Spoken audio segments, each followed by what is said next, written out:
Head over to miniaturemarket.com where they have thousands of board games at discounted prices, and you can sign up for product alerts.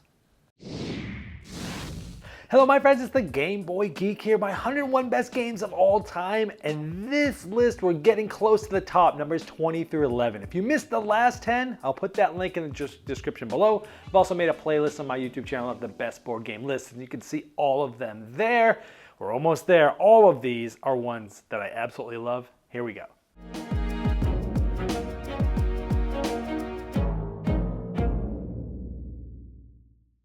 This first one, number 20 for this list, is an area control game who now is published by Pandasaurus called Tammany Hall. This is sort of an older game, but man, is it amazing. You're trying to essentially control different areas as politicians, but I think the game's supposed to take place back in, I believe, the late 1800s when immigration was huge and all different populations of Irish, Italians, and Germans were coming in. And essentially you're trying to control areas to get votes to try to become the mayor. And you're trying to have the most points in the end. It's 3 main rounds that go on. In each round, more and more sort of plots of land or parts of the city become available to fight over. So it's really, really hard, then it opens up a little bit, then it opens up a little bit more. But you're trying to basically take actions to move in and place your people and trying to control it at the end. But at the end of the round, if there's more than one person in there, you end up having a little bit of a battle. And it's sort of a blind bidding thing where you have a certain amount of influence from some of the different immigrant types that are there from the countries that they're from, and you're trying to basically get favors from them by spending tokens that you've gotten favors from them in order to try to win, but you spend them whether you win or not, and it's huge. But the cool thing is this game has a lot of negotiation, because as you're doing this, you might go, hey look, we're fighting in this first area, but we're also going to be fighting in the 7th area. I've got the lead in this one. How about neither of us spend any here and neither of us spend over here? I'll take this one and you take that one. And you're trying to make these deals because you want to spend as little as possible, and you're like, oh, okay. And then you show your hand and the person betrays you at some point. It's gonna happen, especially towards the end of the game. But how bad are they gonna betray you? Are they just gonna try to mess you up, or are they really trying to win that one? So there's a lot of interaction between players. There's a lot of deals being made. At the end of the round, whoever's in the lead has to give special abilities to all the other players that are really powerful for the next round. This is one of those games where whoever's in the lead is getting beat up by everybody. But man, if you like area control, you like negotiation, you like blind bidding, stuff like that, this is a great one, Tammany Hall. Number 19 is a card game called Football Highlights 2052. This is football in the future from Eagle Griffin Games. Let me give you a 1-minute overview of how this works. Football Highlights 2052 is a card game for 1, 2, or 4 players where you'll be one of these popular teams: Philadelphia, San Francisco, Dallas, or New England. Both teams have their own board where they'll be playing cards, but they're trying to get their football to score on the other team's field. Players will be playing cards trying to block plays with helmets to footballs and of the same play type, like passing. But then the card they selected for defense flips and becomes their offensive play, so there's lots of strategy as to what you pick. And mismatched defense, like a run defense versus a pass offense, will cause not only the play to happen, but also some extra yardage. And if you have no good cards to play, you may have placed a card secretly as your audible to use later, which if you time at the right time, can give you a stop or a score at the right time. If you're learning to play, you can play with the pre-made 15-card teams, and experienced players can start with 5 all-stars from a team and draft from a huge free agent deck. There's also a solo mode, and you can play head-to-head, tournament, or in leagues. Yeah, I'm a huge football fan, and so this game's right up my alley, and I love just the way that Mike Fitzgerald designs games. He's just a brilliant card game designer and a game designer. And I tend to like his work quite a bit.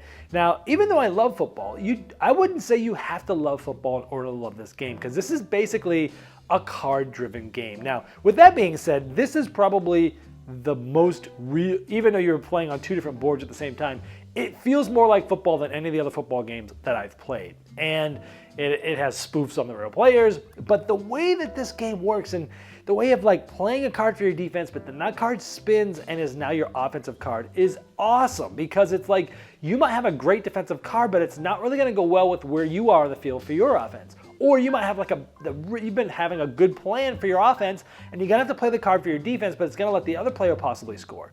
So it's very thematic. It plays really well. It's odd because as thematic as the game is and how much football it does feel like, the reason why I say you don't really need to love football for this is because this actually could be a different theme, which is odd because a game that is so thematic and is built off of theme, to imagine it actually working with something else, like you could be like, hey, you're trying to get close to the dragon, and if you get really close, you can hit it for 6 points.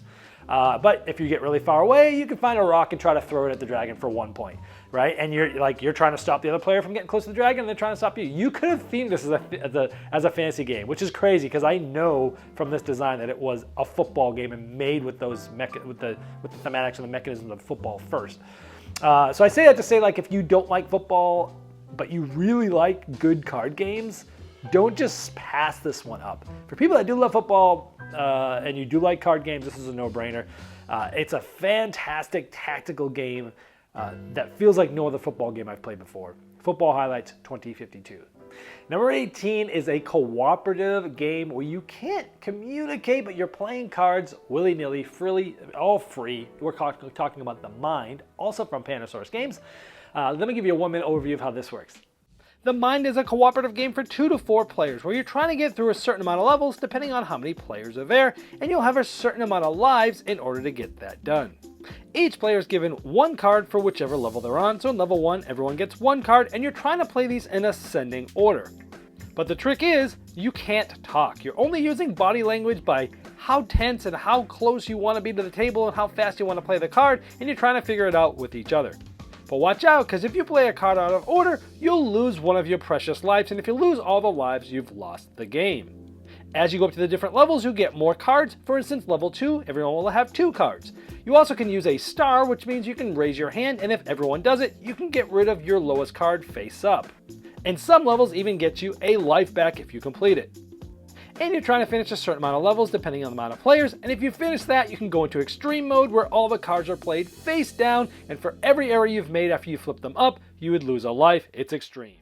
Yeah, this game, I remember the first time I played this was at the Gamma trade show with Eric Martin from Board Game Geek showed me, and we played it a bunch, and we couldn't stop playing it, and this game just has a feeling like no other game. It's very unique. It's one of those games that, like, you play and you go, how has this not been out before? How has nobody thought about this? It's so simple. Let's play cards. We can't talk. Anyone can play a card anytime. We're just trying to go in order. That's it. Like, the rules are so light in this game, but the experiences that you have with this are amazing, and the reactions you get from players, it's so easy to teach, but you can really get so good if you play with the same people over and over, and you get to know the rhythm, you get to know how they act, and it's just amazing that you can get so much better at this game with the same group. It's just such a cool thing when you can get better and better. I've played this game more than 50 times. I think I've only won it like 3 times. Like, it's really hard to win. Either that or I'm just terrible. But from what I've heard from others, it's also hard to win for them too.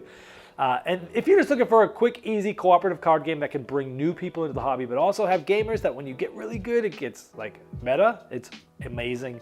Such a unique twist on games, but so simple, The Mind.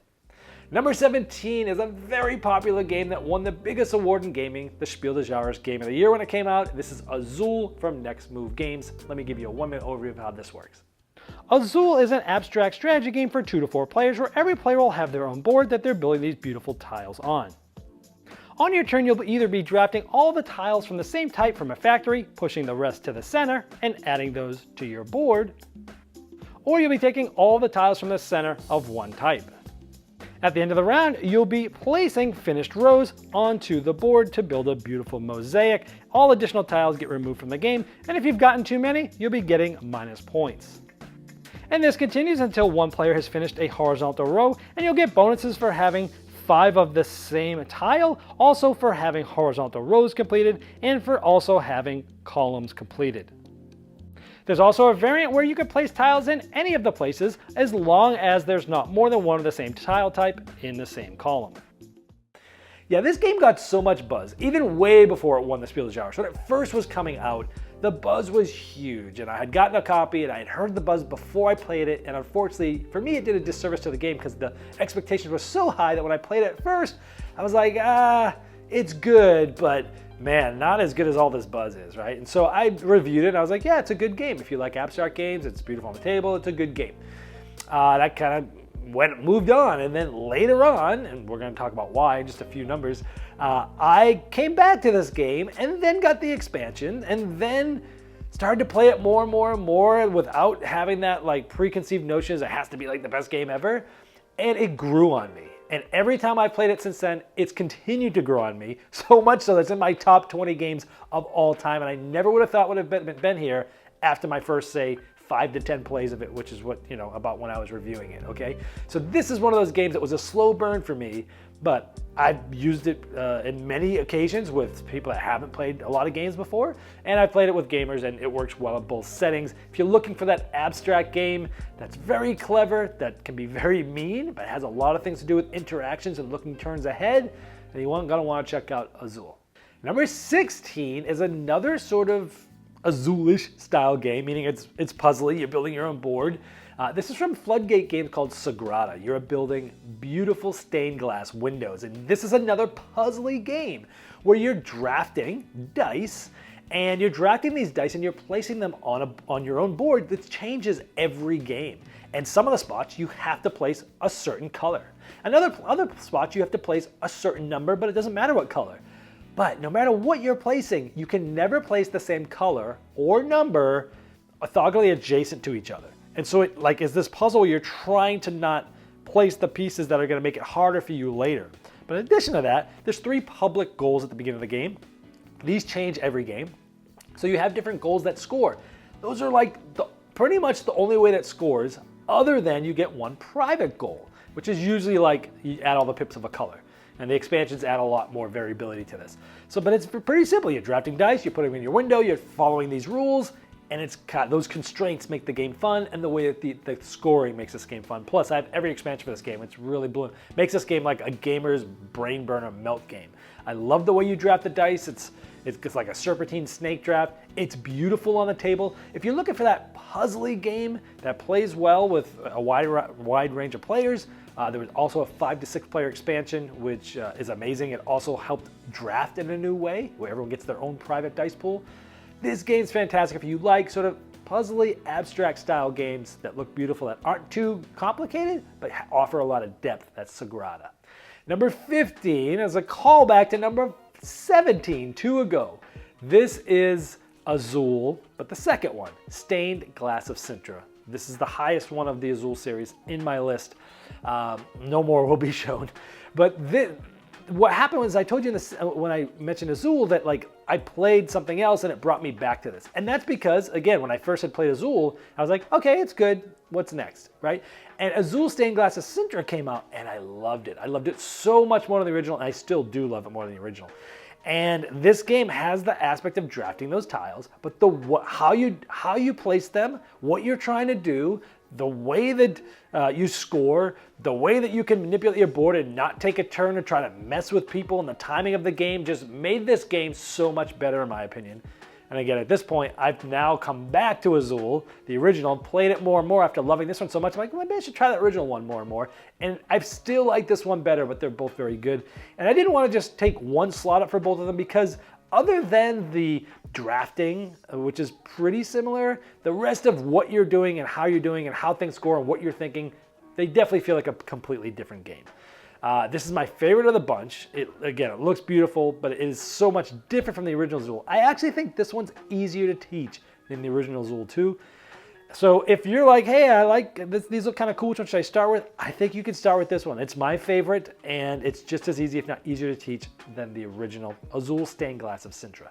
Number 14 is a 2-player card game that's come out in recent years called Mandala. Let me give you a 1-minute overview of how this works.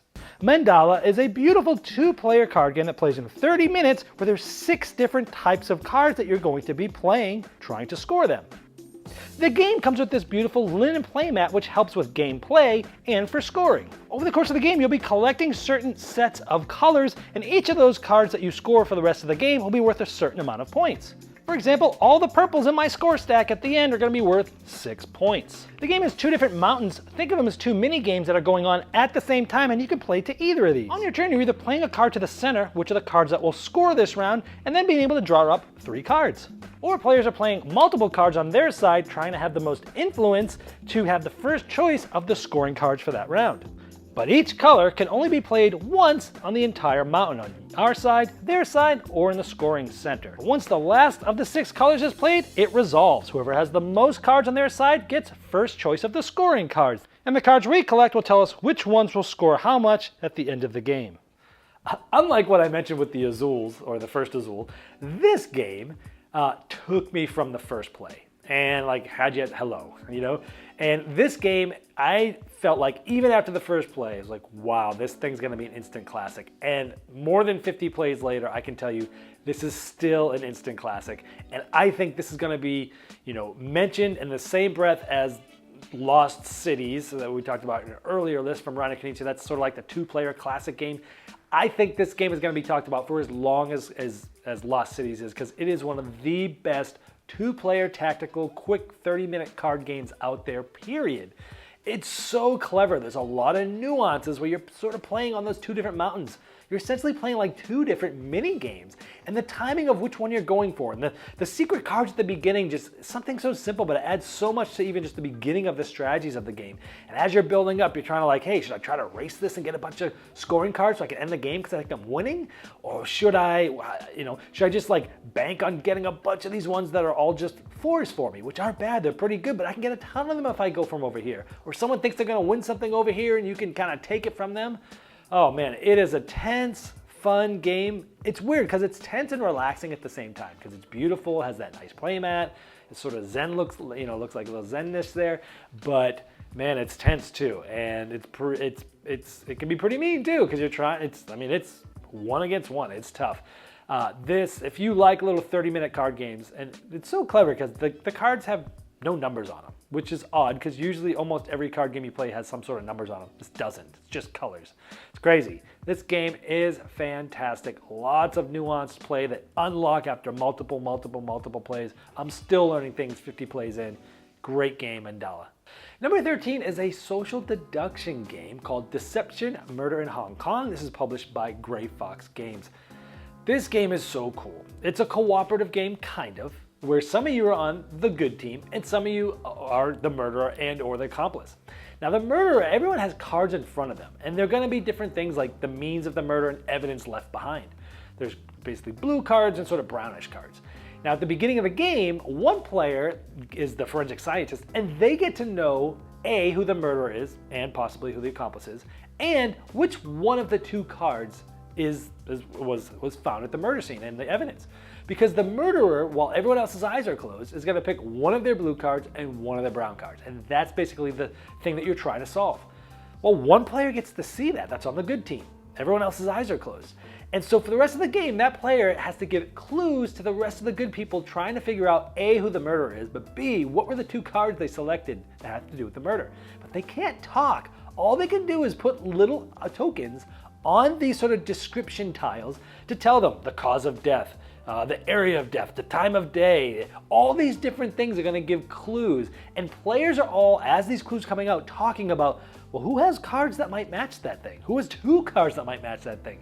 And of course, the good people don't know who to trust. The bad people, if there's more than one, they know who each other are. They're trying to work together, trying to put the blame on other people.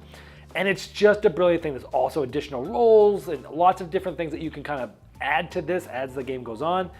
But it is a fantastic, easy game to teach, all played above the table, and just phenomenal.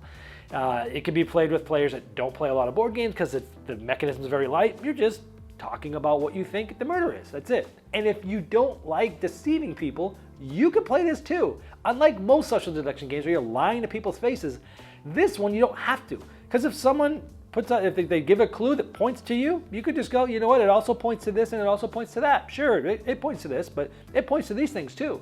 And you don't have to lie at all. You just have to bring up things and let other people decide what is most likely. And I love that about this game. And even with that, it works so well. One of the best social deduction games out there, period. A must-have for pretty much anyone's collection. Deception, Murder in Hong Kong. All right, number 12 is a classic. In the 1970s this came out. I want to say 73, even before I was born, Sleuth. This is from the late, great grandfather of game design, Sid Sackson, where most people think he is the best American-born board game designer in the history of Earth. who was way ahead of his time. This game takes the idea of like Clue. Everyone knows Clue, right? Where you're trying to find the cards that are hidden under the board, the single card. Now here in this game, you're trying to figure out the gems are missing, right? You're trying to figure out a puzzle. And there's different types of gems like opals and diamonds and different things like singles, doubles, triples, and different colors of diamonds, of these different gems. You're trying to find which one card was taken out at the beginning of the game. And on your turn, you'll have some cards in front of you, 4 of them, that you can choose to ask anyone, which is very different from Clue because you have to ask just the player to your left in Clue. Where this, you're asking anyone one of these 4 questions. And some of the questions have some flexibility as to what you're asking. And they're giving you information. The cool thing is if it's sort of like a specific question that gives you a lot of information, they pass you cards. And you get to see those cards and mark that information off. Everyone else gets to hear how many cards they're passing you. So they know how many they have, but they don't know which ones they are. And that little twist might sound like little, but it's amazing. And other times they might just, depending on the clue that you've asked them, they might just mention to everybody how many they have. So that little twist is amazing. Is A, you get to pick who you ask.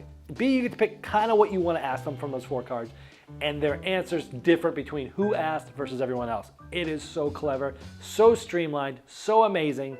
One of the best deduction games of all time, Sleuth. Number 11, the last one for this video, actually, when I did my list 7 years ago, was my number 1 game of all time, and that is Nothing Personal. Now this is designed by Tom Vassell of the Dice Tower and Steve Avery. I love negotiation games. This is a gangster game that is full of negotiation, and it's very card driven, where you're trying to get these gangsters and get enough influence on them to sort of own them. So at the end of the round, you're going to get a certain amount of money, which helps you do things in the game, and respect, which essentially is points. And it's like a pyramid. And so you're trying to get these gangsters and you're trying them to get moved all the way up to the top to be in the capo position. Because the capo position gets this really cool ring and they get to break all ties, and there's a lot of ties in this game. And so you got to do things to try to get the capo to allow you to win ties, whether it's giving them money or giving them cards or promising them favors later or promising them not to do something here. But guess what? Like all great negotiation games, no deals are binding. You can totally mess other people up. You can tell them you got to do one thing and do something else. It is cutthroat. It is awesome.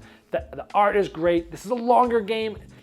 Some people can play it in 2 hours. Ours usually go closer to 3 because we do a lot of negotiation. So it's a longer game. It doesn't come out as often.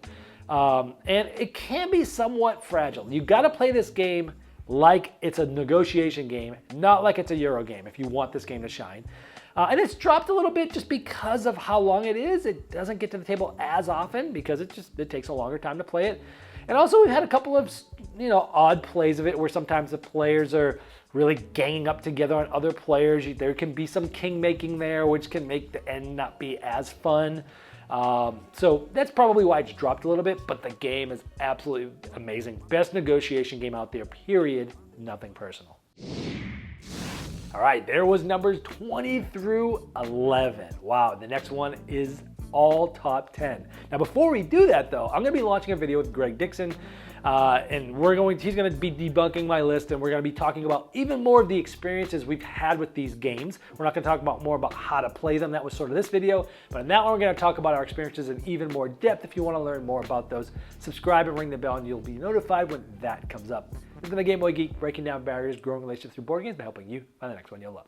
Game Toppers not only transforms your existing table to a high-quality gaming solution, they now offer full leg kits and dining cover solutions for the full table application. Paired with their amazing, thematic, premium stitch edge mats from noted board game artists like Vincent Dutray, collapsible cup holders, and really cool accessories, it's a complete system that upgrades every game you play. Go to GameToppersLLC.com or click the link below.